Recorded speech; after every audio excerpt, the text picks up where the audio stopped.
Hi! Welcome to mindset learners YouTube channel. చాలా రోజుల నుంచి మన యూట్యూబ్ ఛానల్‌లో వీడియోస్ అప్‌లోడ్ చేయడం లేదు. కొంచెం నేను బిజీగా ఉండడం వల్ల వీడియోస్ చేయడం నాకు కుదరలేదు కాబట్టి వీడియోస్ అనేది చేయలేదు. మనం ఈ వీడియోలోకి వెళ్ళే కంటే ముందు ముఖ్యంగా విద్యార్థులు నోటిఫికేషన్ ఎప్పుడొస్తుందని ఎదురు చూస్తున్నారు తప్ప సబ్జెక్ట్స్‌ని మనం ఎంతవరకు కంప్లీట్ చేశాం? ఎన్ని సార్లు రివిజన్ చేశాం? అసలు ఇప్పుడు నోటిఫికేషన్ వస్తే మనం ఈ నోటిఫికేషన్‌లో జాబ్ సాధిస్తామా? లేదా? అనేది ఆలోచించకుండా ఓన్లీ నోటిఫికేషన్ ఎప్పుడొస్తుందనే విషయాన్ని చూస్తున్నారు. అది కరెక్ట్ విధానం కాదు. ఫస్ట్ మీరు సబ్జెక్ట్స్‌ని కంప్లీట్ చేసుకొని వాటిని రివిజన్ చేస్తూ వీక్లీ ఒక మాక్ టెస్ట్ రాస్తూ దాంట్లో వచ్చిన మీ స్కోర్ ఏంటి? మీరు చేస్తున్న మిస్టేక్స్ ఏంటి? రెక్టిఫై చేస్తూ సబ్జెక్ట్స్ పైన మంచి గ్రిప్ తెచ్చుకొని మీకు మాక్ టెస్ట్‌లో 60% మార్క్స్ వచ్చినప్పుడు మీరు నోటిఫికేషన్ ఎప్పుడొస్తుందని ఎదురు చూడడం కరెక్ట్. వీడియోలోకెళ్ళిపోతే మనం ఈ వీడియోలో వచ్చేసి అర్థమెటిక్ అండ్ రీజనింగ్ ప్రాక్టీస్ చేస్తున్నప్పుడు మనం కాన్సెప్ట్స్‌ని ఫాలో అవుతే బెటరా? లేకపోతే లాజిక్స్‌ని ఫాలో అవుతే బెటరా? అనే విషయం గురించి చెప్పబోతున్నాం. కాన్సెప్ట్ అంటే ఏంటంటే, ఏదైనా ఒక విషయం గురించి మనకు పూర్తిగా దాని గురించి అర్థం చేసుకొని, దానిపైన పూర్తి అవగాహన ఉండే భావననే మనం కాన్సెప్ట్ అంటాం. అదే లాజిక్ అనుకోండి, ఏదైనా ఒక ప్రాబ్లమ్‌కి కొన్ని కండిషన్స్ మనం ఫాలో అవుతూ, ఆ ప్రాబ్లమ్‌ని సాల్వ్ చేసే విధానం లాజిక్ అంటారు. ఇక్కడ లాజిక్‌లో కండిషన్స్‌ని ఫాలో అవుతే మాత్రమే, ఆ లాజిక్ మనకు ఆ ప్రాబ్లమ్ సాల్వ్ చేయడానికి యూజ్ అవుతుంది.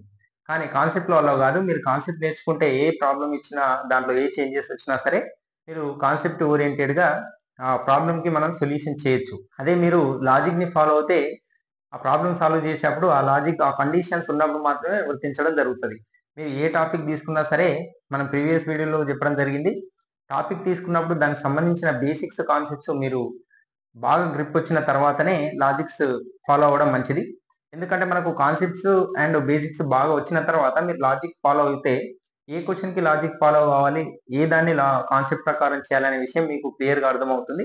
అప్పుడు మనం ఎగ్జామినేషన్స్‌లో ఈజీగా డిసిషన్ తీసేసుకొని ఏది తక్కువ టైంలో ఆన్సర్ చేయడానికి బాగుంటుందో ఆలోచించుకొని మనం అప్పుడు లాజిక్ అనే అప్లై చేయొచ్చు. లేకపోతే లాజిక్ అప్లికబుల్ కానప్పుడు మనం కాన్సెప్ట్ ఓరియెంటెడ్‌గా ఆన్సర్‌ని రాబట్టొచ్చు. ఇది కాన్సెప్ట్ అండ్ లాజిక్ సంబంధించి డిఫరెన్సెస్. రీసెంట్‌గా వచ్చినటువంటి ఎస్ఐ కానిస్టేబుల్‌లో మ్యాథ్స్ పార్ట్‌ను చూస్తే మీకు అర్థమవుతుంది. ఆల్‌మోస్ట్ మ్యాథ్స్ పార్ట్ అనేది మనకు 60-70% కాన్సెప్ట్ ఓరియెంటెడ్‌గా క్వెషన్స్ అడగడం జరిగింది. లాజిక్స్ ఫాలో అయిన వాళ్ళు ఆ ప్రాబ్లమ్స్‌ని సాల్వ్ చేయడం అనేది సులభతరం కాదు. సో, కాన్సెప్ట్ నేర్చుకుంటే మనం ఎలా అయినా ఆన్సర్స్‌ని సాల్వ్ చేయొచ్చు కాబట్టి మీరు బేసిక్స్ కాన్సెప్ట్స్ మీద ఎక్కువ కాన్సంట్రేట్ చేయాలని చెప్పడం జరుగుతుంది. ఇప్పుడు మీకు కాన్సెప్ట్ ఫాలో అవుతే ఎలాంటి ఉపయోగాలుంటాయి? లాజిక్‌ని ఫాలో అవుతే పూర్తిగా మనం ఎలా నష్టపోతాం అనే విషయం గురించి ఒక 2 ఎగ్జాంపుల్స్ ద్వారా నేను మీకు ఎక్స్‌ప్లెయిన్ చేస్తాను. ఓకే. ఇప్పుడు మనం ఫస్ట్ ఎగ్జాంపుల్ చూస్తే ఇద్దరి బాలుర ప్రస్తుత వయసుల నిష్పత్తి 3:4. తర్వాత 3 సంవత్సరాల తర్వాత వారి వయసుల నిష్పత్తి 4:5గా ఇవ్వడం జరిగింది. అయినా 21 సంవత్సరాల తర్వాత వారి వయసుల నిష్పత్తి ఎంత అనేది క్వెషన్. ఇక్కడ మనకు ఇద్దరు బాలుర ప్రస్తుత వయసుల నిష్పత్తి 3:4. అదేవిధంగా 3 సంవత్సరాల తర్వాత 3 ఇయర్స్ తర్వాత వచ్చేసి వాళ్ళ వయసుల నిష్పత్తి 4:5. ఓకే. ఇప్పుడు మనకు వీరి యొక్క ప్రస్తుత వయసులు నాకు తెలియదు కాబట్టి దీన్ని నేను 3x అండ్ 4x తీసుకోవడం జరుగుతుంది. 3 సంవత్సరాల తర్వాత వీరి వయసుల నిష్పత్తి 4:5 ఉంది కాబట్టి ఈ రెండిటి ఆధారంగా నేను 3x plus 3 by 4x plus 3 is equals to 4/5గా రాసుకోవచ్చు. దీని ప్రకారం 5 into 3 15x plus 5 into 3 15 is equals to 4 into 4 16x plus 4 into 3 12. 16x నుంచి 15x పోతే x is equals to 15 minus 12 3. ఈ xని ఇక్కడ సబ్స్టిట్యూట్ చేస్తే ప్రస్తుతం వారి వయసులు 3x అండ్ 4x. ఇక్కడ xలో 3 సబ్స్టిట్యూట్ చేస్తే 3 ఇంటూ 3 9 అండ్ 4 ఇంటూ 3 12. ఇది మనకు వారి యొక్క ప్రస్తుత వయసుల. ఇప్పుడు అతను ఏం అడుగుతున్నాడు, మనకు 21 సంవత్సరాల తర్వాత వారి వయసుల నిష్పత్తి అడుగుతుంది కాబట్టి plus 21 plus 21 9 plus 21 is equals to 30. 12 plus 21 is equals to 33. ఇక్కడ 3 10 3 11 క్యాన్సిల్ కావడం జరుగుతుంది. సో 21 సంవత్సరాల వారి వయసుల నిష్పత్తి అనేది 10:11 కావడం జరుగుతుంది. ఇది మనకు కాన్సెప్ట్ వైజ్ గా చేసే విధానం. నెక్స్ట్ మనం లాజిక్ ప్రకారం చూస్తే ఇక్కడ వారి ప్రస్తుత వయసుల నిష్పత్తి వచ్చేసి 3:4. 3 ఇయర్స్ తర్వాత వారి యొక్క వయసుల నిష్పత్తి 4:5. ఈ రెండింటి మధ్య డిఫరెన్స్ చూస్తే 1. ఇక్కడ ఈ రెండింటి మధ్య డిఫరెన్స్ చూస్తే 1. ఇక్కడ వీరి యొక్క వయసుల నిష్పత్తుల మధ్య భేదం అనేది సమానంగా ఉన్నప్పుడు మాత్రమే లాజిక్ వర్తిస్తుంది. ఇక్కడ ఈ డిఫరెన్స్ చూస్తే 3 ఇయర్స్ తర్వాత కాబట్టి ఇక్కడ ఒక పార్ట్ 3 ఇయర్స్ అవుతుంది. నెక్స్ట్ మనకు 21 ఇయర్స్ తర్వాత అడిగింది కాబట్టి 21/3 చేస్తే 7 పార్ట్స్ అనేది రావడం జరుగుతుంది. ఈ 7 పార్ట్స్ అనేది ఈ నిష్పత్తికి యాడ్ చేస్తే మనకు 21 సంవత్సరాల తర్వాత వారి వయసు నిష్పత్తి రావడం అనేది జరుగుతుంది. 3:4 + 7 + 7. 3 + 7 10 అండ్ 4 + 7 11. ఇది లాజిక్ ప్రకారం చేస్తే మనకు ఈ క్వశ్చన్ ఆన్సర్ కనుక్కునే విధానం.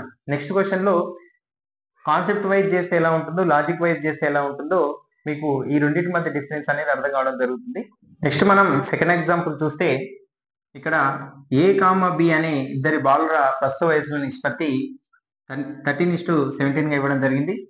అదేవిధంగా 10 సంవత్సరాల తర్వాత వారి వయసుల మధ్య నిష్పత్తి 9:11 గా ఇవ్వడం జరిగింది. మననేం అడుగుతున్నాడు, 30 సంవత్సరాల తర్వాత వారి వయసుల మధ్య నిష్పత్తి ఎంత అనేది మనం అడగడం జరిగింది. ఇక్కడ ఎగ్జాంపుల్ 1 అండ్ ఎగ్జాంపుల్ 2 క్వశ్చన్స్ రెండు సేమ్, కానీ ఇక్కడ మనకు కాన్సెప్ట్ వైజ్ చేస్తే ఎలా ఆన్సర్ వస్తుంది, లాజిక్ ఎలా వర్కౌట్ అవుతుంది అనేది చూద్దాం. ఫస్ట్ మనం కాన్సెప్ట్ వైజ్ చూస్తే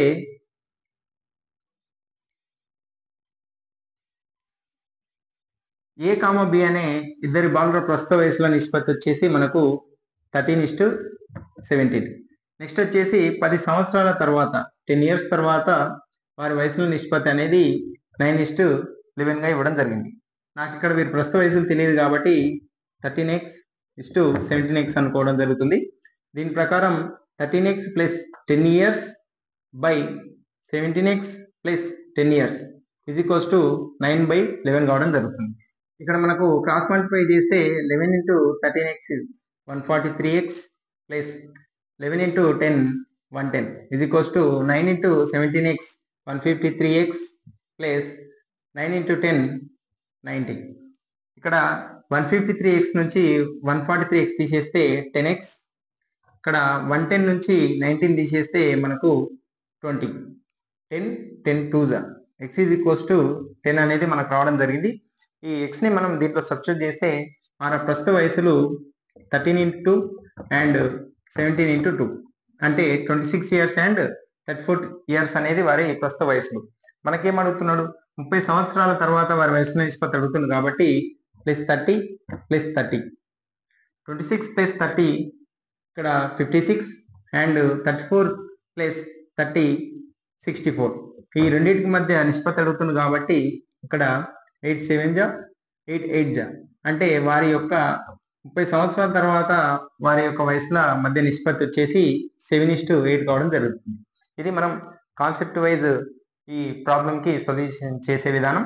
నెక్స్ట్ మనం లాజిక్ వైజ్ చూద్దాం. లాజిక్ వైజ్ చూస్తే ప్రస్తుత వీరి వయసుల నిష్పత్తి 13:17 అండ్ 10 ఇయర్స్ తర్వాత వీరి వయసుల నిష్పత్తి 9:11. ఇప్పుడు ఈ రెండింటి మధ్య డిఫరెన్స్ చూస్తే మనకు 6 ఉండడం జరిగింది. ఇక్కడ ఈ రెండింటి మధ్య డిఫరెన్స్ చూస్తే 4 ఉండడం జరిగింది. సో ఇక్కడ డిఫరెన్సెస్ అనేవి డిఫరెంట్గా ఉన్నాయి కాబట్టి మనం ప్రీవియస్గా ఎగ్జాంపుల్ 1లో లాజిక్ని అప్లికబుల్ చేసినట్టు దీనికి చేయడం కుదరదు. అదే మనం కాన్సెప్ట్ వైజ్ చూస్తే అక్కడైనా సరే ఇదే ప్రాసెస్ని ఫాలో అయినాం, ఇక్కడైనా ఇదే ప్రాసెస్ని ఫాలో అయినాం. నేనేం చెప్తున్నానంటే మీరు పూర్తిగా లాజిక్స్ని ఫాలో కావద్దనట్లేదు. ఎందుకంటే మనం కాన్సెప్ట్ పూర్తిగా నేర్చుకుంటే ఒకవేళ మనకు లాజిక్ ప్రకారం ఆ ఆన్సర్ మనం చేయలేకపోయినా అప్పుడు మనకు కాన్సెప్ట్ వైజ్ ఆన్సర్ చేయగలుగుతాం. కాబట్టి మనం first basics and concepts perfect అయిన తర్వాత ఆటోమేటిక్గా షార్ట్గా ఏ విధంగా ఆన్సర్ చేయాలి, మనం లాజిక్స్ని ఏ విధంగా యూజ్ చేసి ఆన్సర్ చేయాలనే క్లారిటీ మీకే వస్తుంది. కాబట్టి మీరు ఏ టాపిక్ అయినా సరే అర్థమెటిక్ రీజనింగ్ తీసుకుంటే, ముఖ్యంగా అర్థమెటిక్లో ఏ టాపిక్ తీసుకున్నా మీరు ముఖ్యంగా ఫస్ట్ బేసిక్స్ అండ్ కాన్సెప్ట్ పూర్తిగా వాటిపైన గ్రిప్ తెచ్చుకున్న తర్వాతే మీరు లాజిక్స్ ఫాలో అవ్వడం అని తెలియజేయడం జరుగుతుంది. ఇది ఈ వీడియోలో మనం చెప్పాలనుకున్నటువంటి అంశం.